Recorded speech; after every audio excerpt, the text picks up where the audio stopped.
Hi, good afternoon. This is John Campbell calling. I'm actually situated in southern England at the moment, and my show here is called Miracle Hour. And what I'll be doing over the next weeks on a Tuesday at between 12 to 1 Pacific Standard Time is to explore miracles in people's lives and miracle things that I've experienced since I kind of woke up, which is about 10 years ago. I was living a very unconscious life. And I'm going to have some interesting guests on, and I've got a great guest for you today. And anybody who wants to call in and speak to my guest or myself, please I invite you to do that. And we're going to have some fun. And, I think what I've found over the last 10 years is the journey that I've been on is it's kind of been meandering in my case.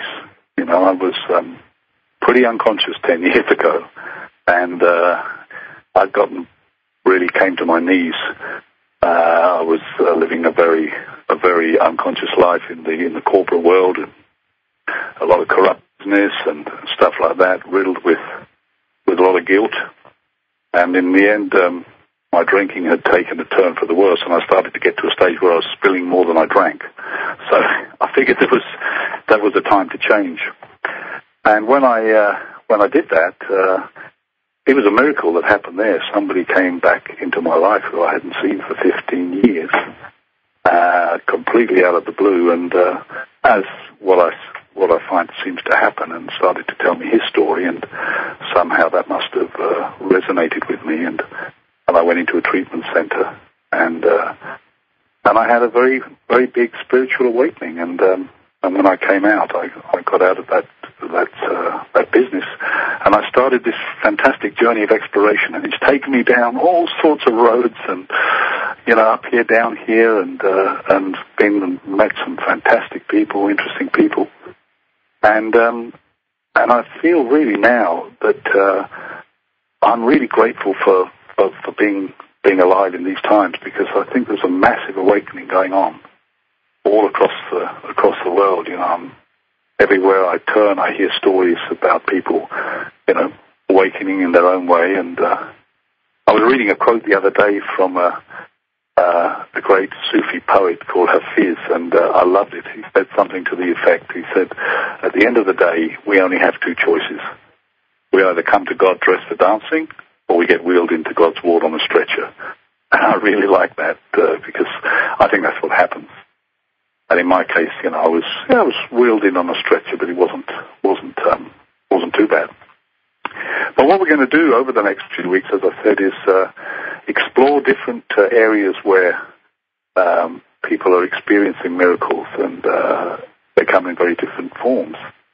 And I did a lot of healing work. I had to realize that underneath my use of alcohol and also work as well, and all this stuff, there was a lot of resentment, a lot of grievances being held, and I did a lot of healing of that. And eventually, I came across this amazing, what I think is a spiritual masterpiece, called A Course in Miracles. And like so often happens, I was given the book very early on. I was doing a course at college, and one of my college friends said, "Oh, this is this great book." And of course, I was attracted by the name. I thought, miracles, that sounds pretty good, do some miracles. And I got it, and of course, it looked like the Bible, and it was very biblical in its language.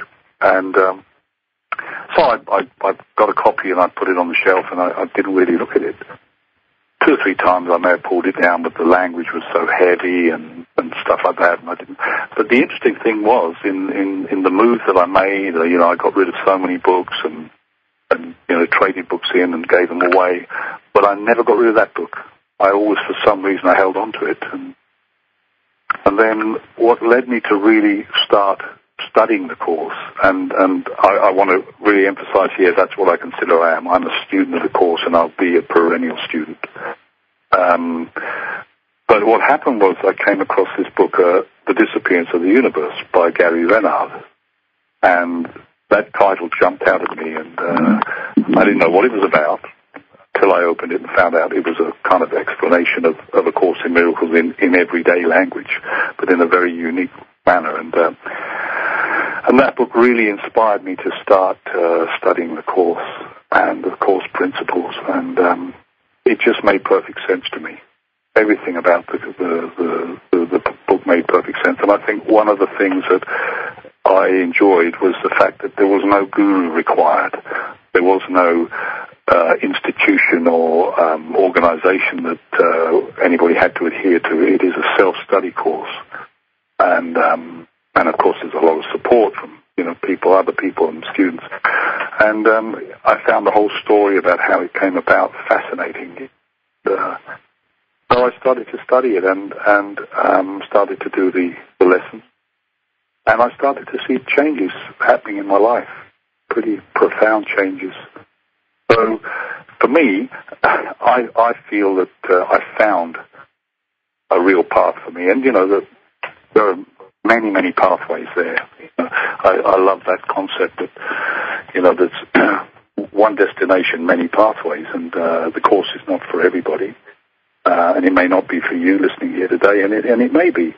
And the one thing I would always encourage everybody is to go with that inner teacher.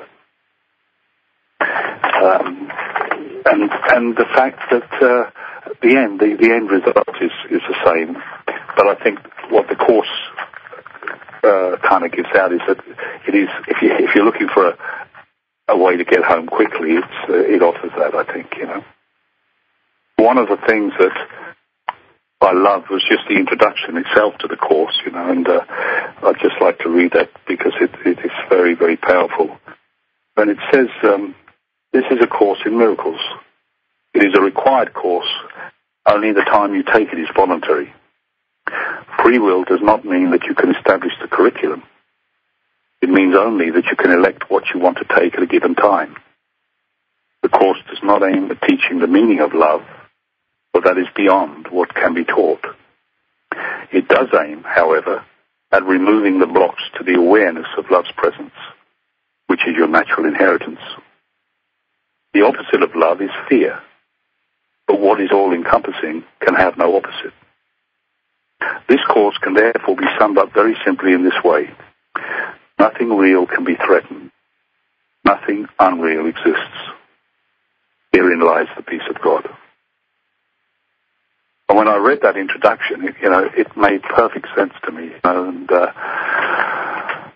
it started to get me to reevaluate. Of course, the thing that the Course does, and I'll put a warning out to you right now, is it is a course which will challenge everything you may have learned in your life, and it certainly has done for me. But it's something I love, I'm passionate about, and for anybody who's interested, I love to share what has helped me. And I'm going to speak with people who were also, students of the Course, and today Patrick Hauser, who's going to come on very shortly. I met Patrick probably about 6 years ago, and I went and joined a breathwork course which he and his wife Benny Dansby ran, and it was a life-changing experience for me. And as Benny taught the Course really from the heart, it was a wonderful experience.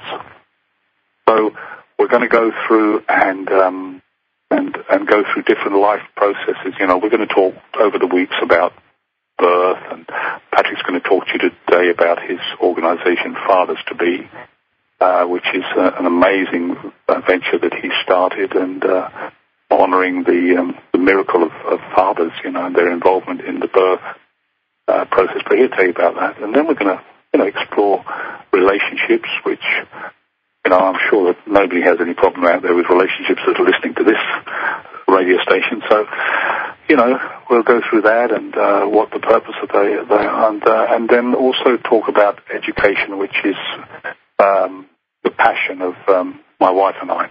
We both passionately believe in a different type of approach for educating children and preparing them for adulthood.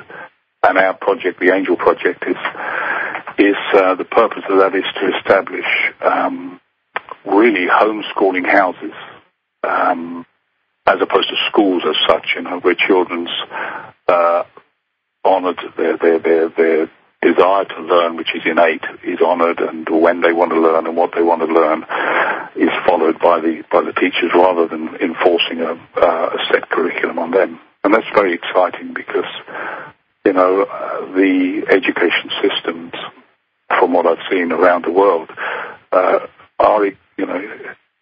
having a lot of difficulties over here in England. There are tremendous amounts of people taking their children out of school now and homeschooling them. And not everybody, actually not every parent wants to have that experience of actually having the children schooled at home, but they want something alternative. So we came up with a concept that we would have houses, individual houses, so they would have a home environment, but it would be using an approach which I was led to in India, called the KPM approach to children.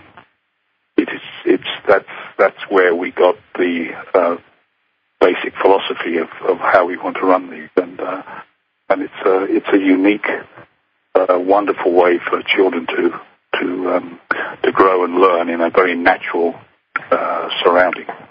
So we're going to be talking about that, and also I'd like to offer the support, because many parents out there are really struggling at the moment, because there's these new type of children coming in who seem very enlightened, very wise, very old for their years, and they're not being understood in many cases. But they've got tremendous energy. I'm sure a lot of you have heard the term indigo children. They've been given this label. Really, they're just very wise children, and some of the existing strict, structured education approaches does not seem to suit them. And so we want to be there for parents who maybe don't know what to do. There's a tremendous resources available at the moment around the world. So we're going to be looking through all kind of stuff like that, and encourage anybody that wants to call in on the numbers there on the website. If it's from the USA, it's a toll-free number, which is 877-876-5227. And if you're in Canada, it's 888-815-9756. Or if you're in another country and you want to call in, it's obviously 1 for the USA, international code 1, and then 530-876-3222. So we'll just explore this and just see how it goes and have some fun. And so I'd like to just introduce you to Patrick Hauser now, and who's a very good friend of mine, and he's from the States himself. So, Patrick, I'd like to welcome you on the show tonight. Thank you, John. It's good to be here.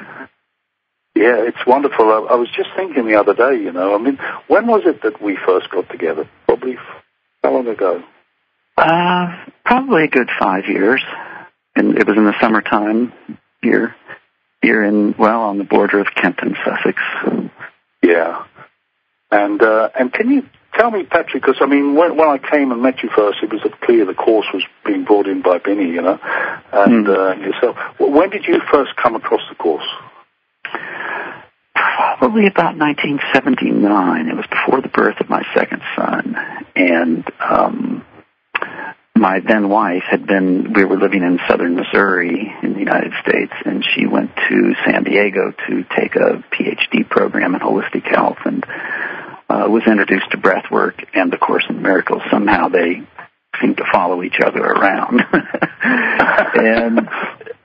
and they so she kind of brought it back, and then we relocated to the San Diego area, and became sort of part of the extended family, and the Course became part of our lives, most gratefully. And did you when you first came across the book, did you immediately take to it, or was it something that grew on you? I did. It although it was tough going at first, because although it seems what seems benign, but the way in which it operates is so divinely inspired, I guess is the only thing I could call it, which is accurate, actually. because it sort of comes in through a back door. It makes statements that don't logically necessarily make sense, but somehow create a wake in anything that's not expressing love. It seems to have an effect that is unpredictable, because it will loosen the mortar if the mortar is not built with love.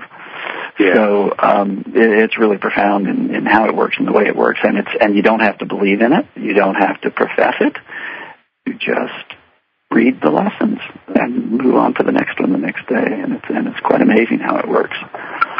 Well, and I really go along with that, because I think that's the thing that impressed me, was that there is no need to believe it.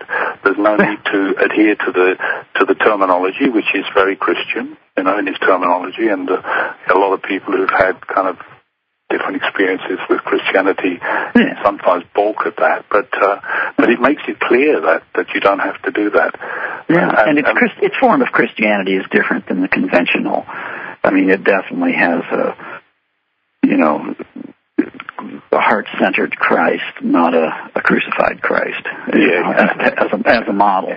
And the other thing that was a little challenge about it at first, its language is a bit patriarchal, just because of the source of it, with the people who actually put it into form. But in a short time, you can get over that just with your own. But that was a bit of a, that's interesting, Yeah. But the message is pure. Oh, absolutely. Absolutely. And I think one of the things that really attracted me was the simplicity of working it. Not to say that it's easy, but it's simple. Yeah. And where I am today, it's got to be simple. I don't do complications very well, I struggle with complicated concepts and everything else. Well, yeah. And the other thing is, I've never found a contradiction in it or between it and anything else that I've recognized as the truth. I've never found a contradiction. And that's a very good sign. Yeah. That's sort of my acid test for the wisdom of things. Are there contradictions inherent in it, or does it contradict something else that I recognize as being the truth, as it were?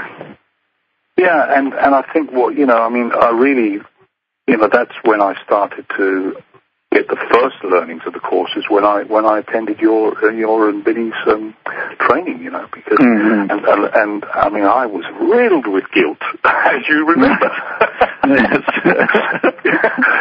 That I was up there on the cross all the time, And Denny started working with the course back in when it first came out, as she was living in New York City, and the books were sold out of an apartment. I guess it was Judith Scutch's apartment, and you would go there and buy them one at a time. There was no such thing as going to a bookstore to get it. This was so new and fresh.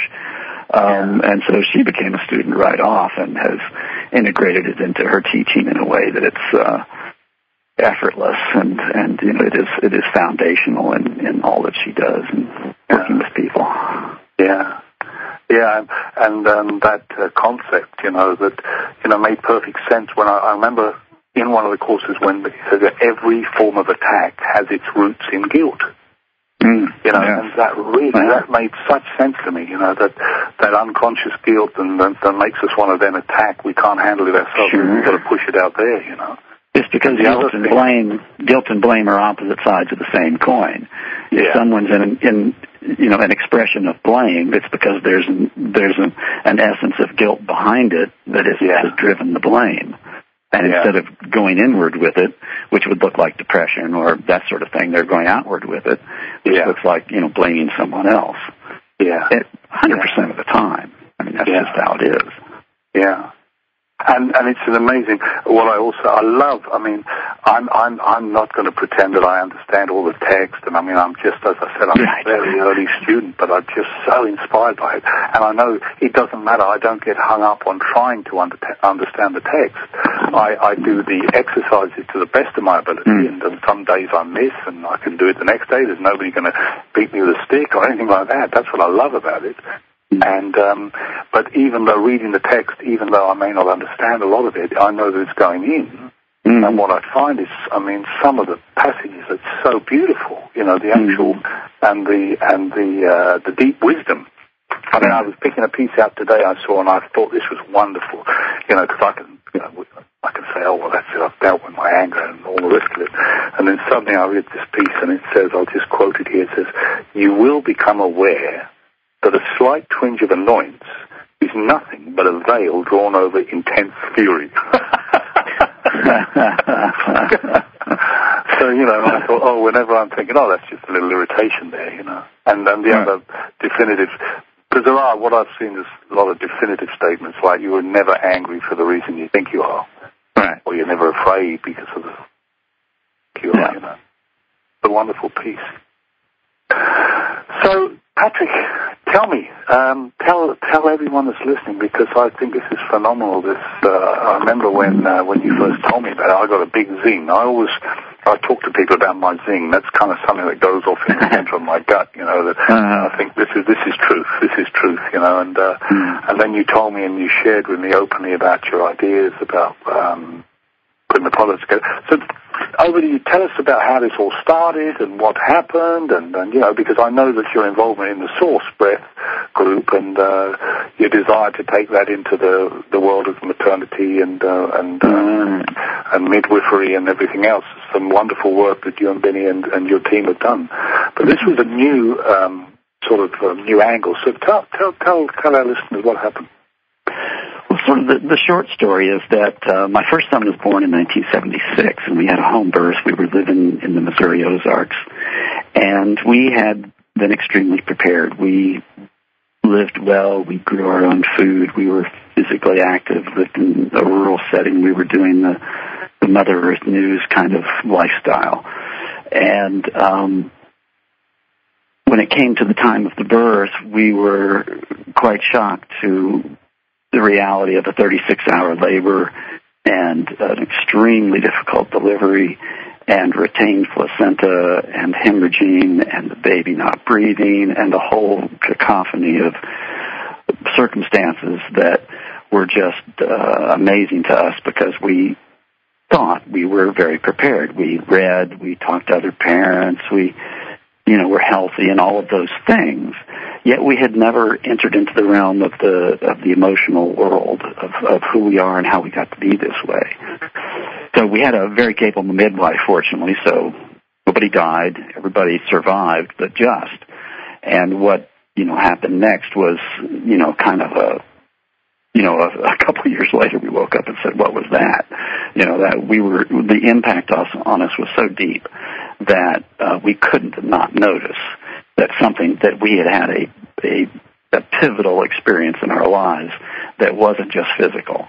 And so it began an inquiry. We began an inquiry into who we are essentially as humans and how we got to be this way and how could birth have this kind of an impact, and what creates the birth environment, what is the makeup for it. And began studying pre- and perinatal psychology, which is basically birth psychology, to try and understand ourselves better and our own experience of birth and the experience of the birth of our children. And came to find out, and this was a very new field in the mid to late 70s, and come to find out that, yes, indeed, most women do replicate their own birth experience when they're giving birth. The one they had, however many years ago, spiritually, on a soul level, emotionally, however you want to frame it, comes forward and is triggered, activated, and played out on the emotional realm of them giving birth to their own child. Wow. We were flabbergasted to learn this and learn it through an experiential process using breath work, where my wife had a session where she just laid down and breathed, and she was guided by a counselor. And through this breathing process, all you're doing is breathing. And somehow it unlocks the door to the subconscious. And she there wasn't somebody out here, that Freud wasn't sitting here telling her something meant something else. She was having an experience of her own birth, and the connection between her own birth and the birth of her first son. And it was like an epiphany. Wow. So she became aware in that moment that there was a connection. and who we are and how we got to be this way and how we are received as children and as parents is hugely significant. It is, the foundation of our lifetime is created from conception onward.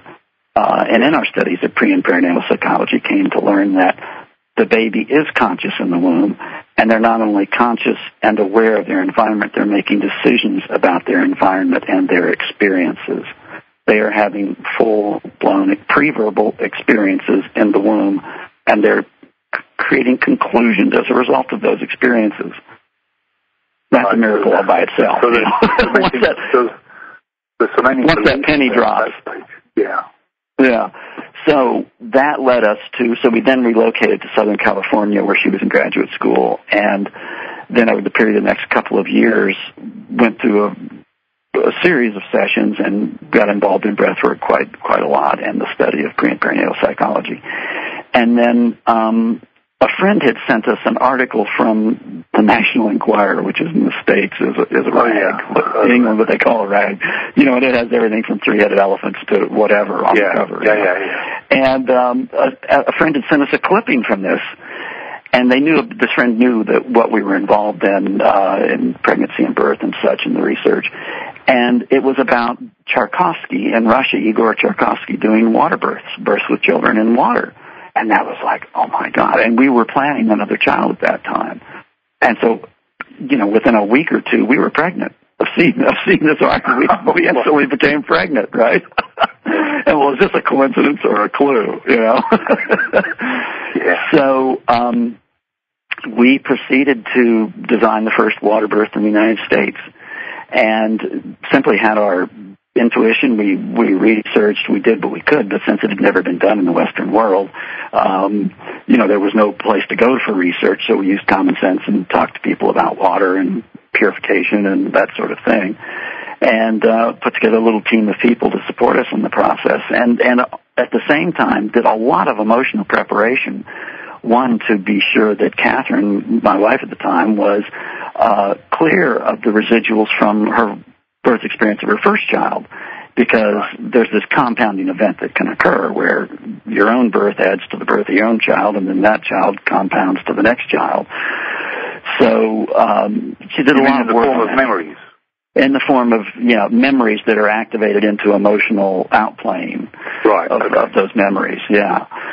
So we got very clear of all of that, and so I rented a fiberglass jacuzzi and had distilled water and some salt and did what we could to recreate, the womb environment, and the tub was 100 degrees or just about room temperature, and it's created a living room in the garage with a bed next to the tub and curtains and carpets, and created this lovely environment, soft lights and music and the whole thing. And then she ended up having an hour and a half labor and had the birth in water, and I received my son underwater, and we filmed it, and then we did lecture tours, and we came to the UK, and we went to France to see Michel Ardan, and it was profound, and it was even the team of people involved, and it was a miracle because nobody's ever seen a baby underwater before. It was like, oh my God! But it was, And what year was it? How long was he underwater? Well, he was underwater 9 months and 20 minutes. Yeah. So people are amazed that he could be underwater. Well, yeah, he was underwater for 9 months. What's the problem? The cord was connected and pulsing. He was safe. Everyone was fine, and he eventually came up. I brought him up, and my wife held him, and he breathed naturally. We didn't, hurry to cut the cord and all that sort of thing. We let the placenta detach on its own. It was a very amazing process. Anyway, so that sort of continued, or in a way began, our quest into championing conscious birth and taking care of parents and making sure that everyone is received in a way that expands and awakens who they are rather than puts them into a defensive mode and an inability to be free in their life because of past experiences. So anyway, that progressed on and on. I moved to England, and my wife and I divorced some years after that. And then can I just ask, what year was this? Give me a clue when this happened. What was the year of the birth? That was 1980 was the water birth. And that was the first water birth in the Western world? Uh-huh. Well, in the United States, and there hadn't been any in England. I'm not sure exactly when Audin in France first had water births. His women started laboring in water just for the comfort and the freedom of it, and then inadvertently gave birth in water. It was kind of a whoops. And the baby came out. And I don't know. Wow. I don't know if that was logged exactly when that was. But by the time we visited there in, I guess it was 82 or early 82 maybe, we went to France. They had already been having water births, but I don't know for how long. So that was kind of I'd always, throughout my life, I've been an entrepreneur and had businesses in different industries in different countries and such. But I always kept a hand. I've been to, I don't know, maybe a dozen births and assisted and worked with adults in releasing residuals of previous experiences, including their birth experience, through the source training. And have always, worked with couples and kept sort of one hand involved in birthing and holistic health and spirituality and such. And then just last summer, a colleague of mine, Elmer Postal, we were in a supervision meeting with a group that we work with the Source Group, and what came out of his mouth was that at some point he thought it would be great to be able to work with fathers-to-be. And, boom, this light went off in my head and in my heart that said, this is the culmination of my life's work. This is what I'm here for. And so at that moment we initiated FathersToBe.org, and we each had something to do for about a month, but after that month then came back together and designed a curriculum and a whole initiative around FathersToBe.org. And then we work here in England, and then any place that there's a group of men or a group of educators or a trust or midwives or antenatal teachers that are interested in knowing more about how a man experiences pregnancy, birth, and early fathering. We kind of look at the scope from conception to 9 months old, that 18-month period of time. And indeed, preconception is ideal for couples to begin to bring and invite into their life the spirit and the body of a child before conception. Is a profound undertaking. So it's just a blessing to be able to work with that and have fathers now come into their own, because it's actually a family initiative, but it's focused on fathers because fathers had never had any place to go.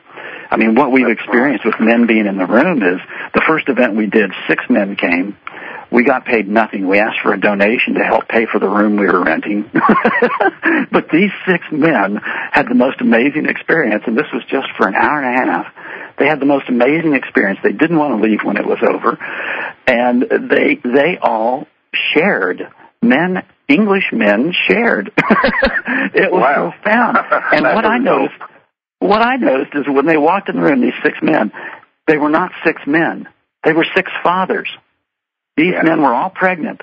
Their wives were pregnant, and they walked into this room as fathers-to-be. And there was a distinct, I've been in a lot of men's groups. I've led them, and I've attended them. And this was not the same. This was fathers. They were driven here by their passion for loving their partner and loving their family and finding a way into the experience. There is no societal model. There's no precedence, and there's no education, virtually no education, available to prepare fathers for fathering. It's a shame, and it's where we are, and we're changing that. So FathersToBe.org is an international initiative to work with everyone to support fathers' engagement in the early time. Because the sooner a father is engaged, the statistics, the research that's been done is just phenomenal to show whether breastfeeding is more successful, postpartum depression is less likely, success in school is higher, lack of truancy is higher, problems, social problems adjusting when they're in their teen years is less. The whole spectrum. When a father is engaged through his heart in the process of fathering, parenting is more successful, full stop. So I'm passionate about it, as you might notice. And I've just written a book, which is in the final editing stages right now, the Fathers to Be Handbook, which will be available on the website, fatherstobe.org. And it's not about the nuts and bolts. I don't teach fathers how to time contractions or change diapers. I have no interest in that. That kind of stuff takes about 30 seconds to learn, and it's not the most important part of the deal. The most important part of the deal is we ask some tough questions like, how was I fathered? You know, how do I want to be remembered as a father? Yeah. You know, what does the way I was fathered have to do with how I'm going to father my children? Well, that's the point I was going to say. I mean, this is the truth. You know, until we awaken, you know, and we start, you know, we're going to be so influenced by the way we were fathered and the way we. Oh, absolutely. Being, you know, it's and even over here, I don't know how it is in the United States, but you know, recently I can remember. You know, my son was going to you know, classes with his partner before they had the child, and they got an air of sort of dismissiveness about his presence there. You know, I mean, there's a real need for re-education within the system to change that attitude, and I know from my own experience of the birth of my own children, you know. I mean, my father wasn't present at any of our birth, you know, in those days, you know, you're talking early 40s. But when I was there when the same son was being born, and he had a very difficult, my wife at the time had a very difficult delivery. It was her first child, and, you know, there were forceps involved and goodness knows what. And the minute that started to happen, I was dismissed. I was ready to be there right for the whole go, you know what I mean? And, but I was dismissed from the room.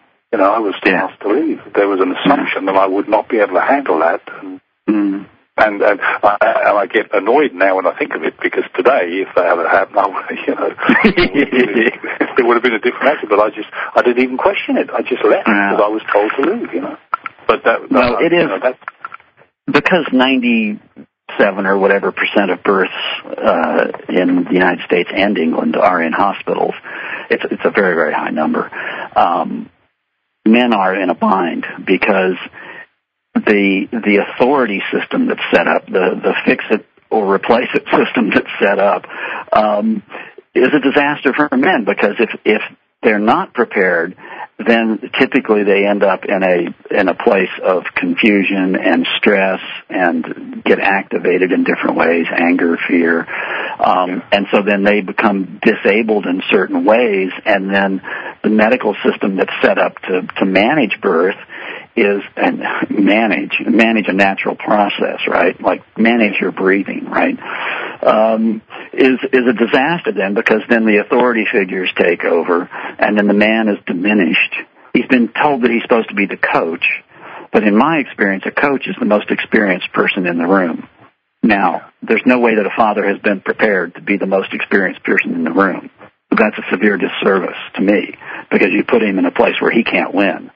He can't win if he does it right. He can't win if he does it wrong, because the doctor is going to come in and overpower the whole situation anyway. Yeah. And he's not prepared to that level anyway. So, you know, what's a guy to do, you know? And, you know, we teach techniques for helping men reduce stress and relax, and using NLP and meditation and visualization, so that they can get to a place. The most beneficial thing, you know, a man can do is to be still inside, to be calm.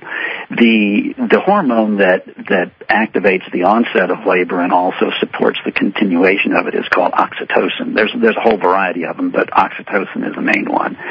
And oxytocin can be antidoted by adrenaline, meaning it will discontinue the production of oxytocin if adrenaline is present.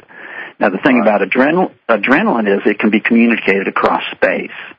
You know, if you've ever had somebody come up into your private space and they're all angry, you can feel that. It affects your stillness. It's transmitted, right? Yeah. So if a man is all upset and he's at a labor, he's in the birthing room, his upset can be conveyed. Literally, the adrenaline then gets peaked in his wife, his partner, and then the oxytocin is affected, and then labor is affected, and things come to a screeching halt. Yeah. So the most valuable thing a man can do is learn how to be in this still place, learn how to be a contributor, because the roles in birth are almost reversed. Although birth is the most feminine, female process possible, it is actually very male energetically. It is big work. It is physical, aggressive work, working with the baby to come out of the body. That's just the way it is. Now, that's the woman's job, right? Well, the man's job is now to take the more emissive role and actually take on a female characteristic of being passive and being soothing and supportive without a lot of activity. So it's a very unique thing where those hats are switched, in the most feminine becoming the most masculine, and the most masculine becoming the most feminine. So it's a conundrum to our gender roles to come into this, and there's no preparation for that. That's not discussed. Even in your typical birth preparation classes, that's not discussed. Well, that's a very valuable thing to know. Because forewarned is forearmed, If you know in advance what to expect and you can prepare for that, then there's a whole different, possibility. Yeah. So do you, in what you're doing, do you encourage fathers to attend your courses from the moment of conception when they know that their partners are pregnant? Oh, sure. The sooner the better. I mean, we love to have men in the room before they conceive even. I actually had only one guy who's called so far before conception. But absolutely, and father to be is a bit of a misnomer, but unless the baby isn't conceived yet, because as far as I'm concerned, once conception occurs, we have a mother and we have a father. We have a living human being, spiritual, emotional, physical human being present on planet Earth the moment conception occurs. Yeah. So we have a mother and a father. That's not really understood, isn't it, by traditional medicine and traditional... Yeah, no. And they look at it strictly as a physical process. That's why the whole birth thing has been handled from a perspective of, we have a medical condition here. How can we fix it? How can we solve it? And it's not that the doctors are bad. It's just that they're trained in a different way, that they're medically trained for a non-medical process. Yeah. It's something, more than 90% of all births have the potential, and it's way higher than 90%, to be completely normal, natural, and healthy without any intervention. And the other thing that happens with intervention is there's a thing called the cascading effect. What happens once intervention begins and you interrupt the natural process in a woman's body, that intervention then leads to the next stage that's supposed to happen in her body not being able to happen on its own because an artificial input has happened, whether that input is a drug or mechanical or gas and air or these different interventions. Then when that next step happens and intervention occurs again because the body can't handle it, then a higher level of intervention occurs. And the ultimate of the cascade is, of course, a cesarean section. Yeah. So it just begins a process, and it's all medical. It's all medical, and this is not a medical process. I mean, thank God for a cesarean, and thank God for emergency procedures when they're necessary. Yes. They are being used. What I think you're saying is that there's a place for all of that, but in your experience, that it's used far in excess of what's really needed. Because the whole system is set up to be outcome-oriented. Do we have a live baby? What is the most advanced thing we can do to ensure having a live baby at the end of the day? Get out the stainless steel and the drugs. We'll make sure that we have a live baby, regardless of the impact spiritually, emotionally, and physically on that child or the mother or the father. It's coming from, again. It's what we talk about. It's coming from fear-based. Oh, absolutely, 100%. Yeah. And isn't that the challenge that I think we're having now in all these different areas? We see that it's what the course is about as well. Is about letting go of fear. Oh yeah, there's fear and there's love, and fear is the absence of love. Period. Yeah. It's a distraction. It is at least 5 to 180 degrees off course. It's pointing the other direction. In my book, I talk about a fathering compass and keeping yourself on course. That one of the magic questions we ask is, how do you want to be remembered as a father? Now, that's a brain stopper. Wait a minute, how do I want to be remembered? And so I propose a scenario. It's a few decades from now, and one of your children is asked by a friend of theirs, what was your father like when you were growing up? Well, what if you actually had the opportunity to write the script for that answer? Yeah. And the truth is, you do have the opportunity to write that script. Because if you write it right now, if right now a man who has conceived a child or intends to conceive a child or has a young child or even children growing up sits and writes down, how do I want to be remembered as a father? And it doesn't matter if it's 3 words or 3 pages. How do I want to be remembered as a father? The qualities I want to impart to my child, which, by the way, I'm also going to be imparting to my grandchildren and my great-grandchildren, because all this will be passed down for generations. Yeah. This is true inheritance to me. Inheritance is not about the pile of rock or the money in the bank. Inheritance to me is who we are as human beings and what have we passed on to the next generation that enables them to excel and to evolve and to become more human in who they are and what they're here to do, rather than inherit the disabilities. I mean, genes, the stuff where somebody's inheriting diseases and inheriting all these different disabilities, to me, most of those, what you'd call negative or limiting inheritances, are the inheritance of the thought forms and the patterns of the parents. Absolutely. Much more than they are the inheritance of the genes themselves. Yeah. And new biology has proved that regardless of what genes we inherit, some genes are triggered and some genes are not triggered. And what triggers or does not trigger the genes is down to the thought forms, the emotions, the lifestyle, how we are in the world is what triggers the genes, not the fact that genes are this way or that way. And that's being proved by science now. So. Yeah, sure. Yeah. Well, absolutely. And I know that Bruce Lipton is a friend of yours, I think, the author of The Biology of Belief. Yes. And, I think that's what he writes about a lot, isn't it? Absolutely. Yeah. I mean, and this is all tied in, it's when I really got it that everything comes from our thoughts, our mind, and that's really what the coursework is about. It's about changing the mind. Yeah. About every situation. And knowing that we have a choice is the first step. And then once we have a choice, realizing that our ultimate choice is choosing what we think. We may not be able to choose whether somebody ran over the dog today or whether the light bill was late being paid or, whatever. Some of these physical things that happen are not the ultimate choice. The ultimate choice is what we think about them and how we hold them and how we integrate them into our lives. And that's how we work with fathers is even if, I put it this way, emotionally based, you could have received from your father what looked like a shiny red bike, or a rusty old bike with a flat tire, as far as the gift from the father, but we can learn how to embrace the gift and understand the gift and then be empowered by it rather than disabled by it. Yeah, I mean, that's and so where are you taking this right now? What stage are you at? And of course, you also talked to me about some kind of gift packs that you which I thought was a lot of fun, that you were designing to present. Yeah, Fathers to Be toolkit. Essential items and information for the expectant dad.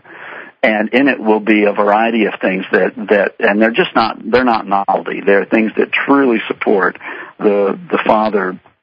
One thing that's in it is my book, the Fathers to Be Handbook. It's going to be a pocket-sized book. So that's the information.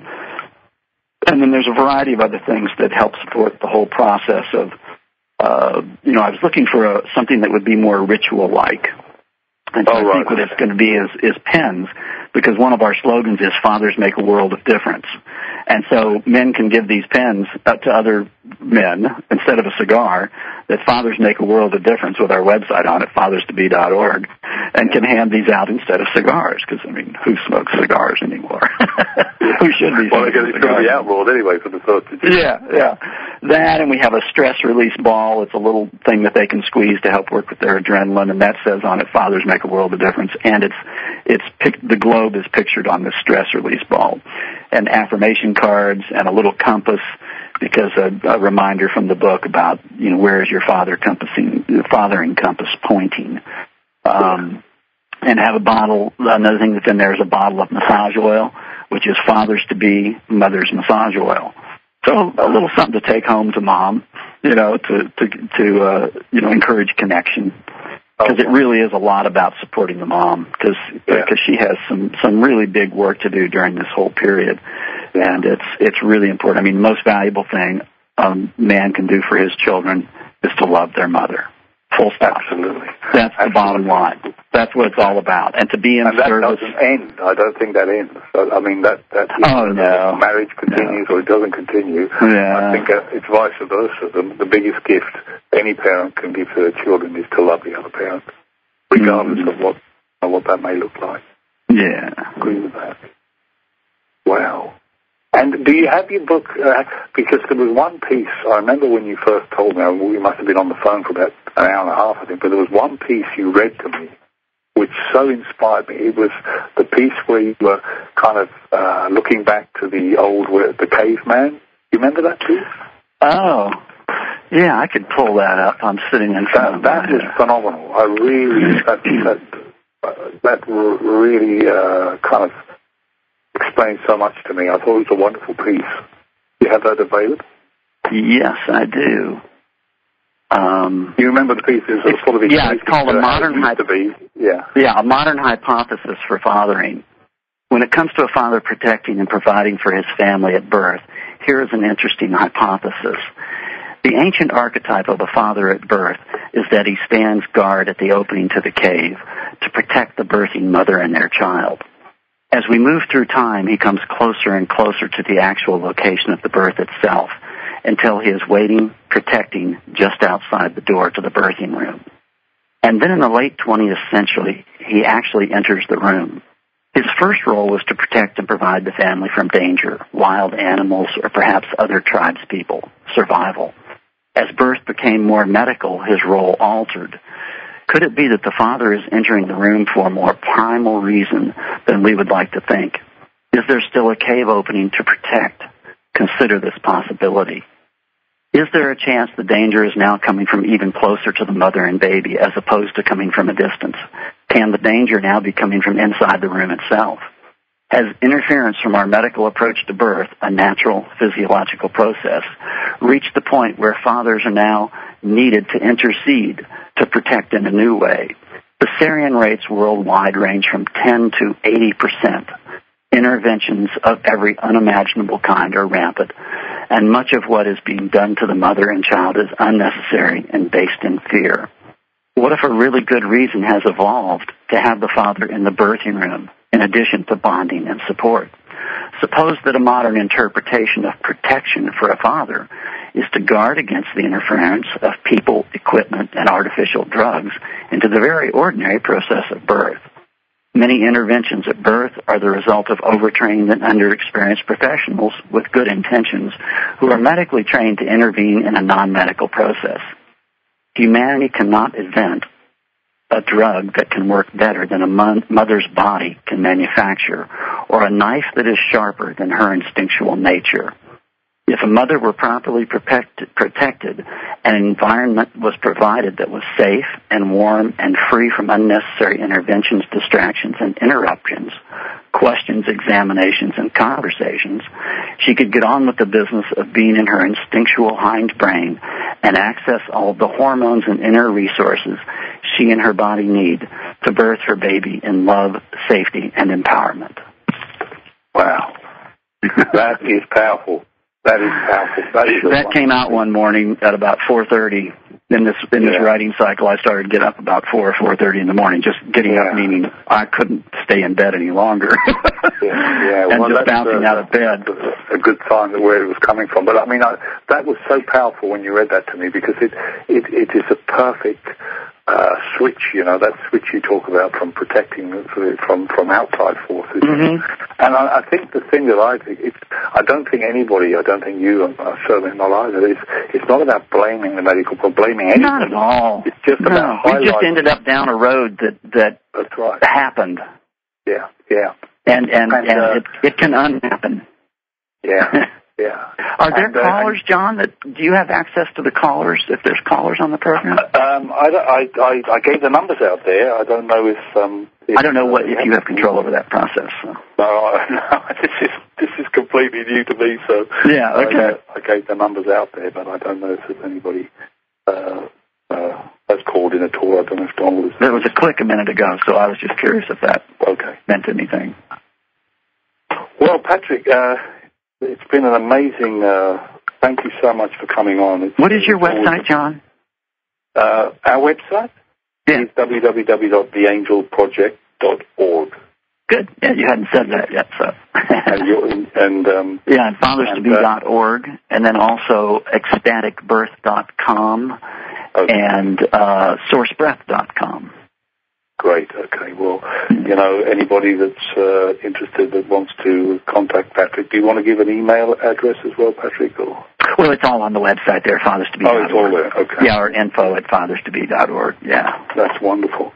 And to say also thank you, John. You're a man that I've, over this 5 or 6 years that I've known you, has been steadfast in your pursuit of the light, and just constantly on game about what is the next highest thought.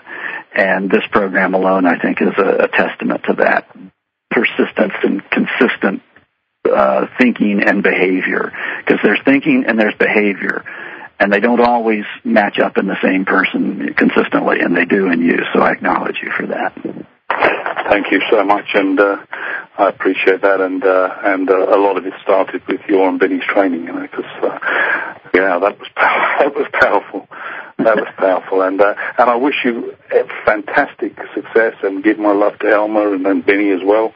I'd like to hear from Elmer sometime, because that. Yeah, he'll come on and talk about early parenting, because he is a young child. That would be wonderful. And that was a wonderful movie that he made with Benny narrated,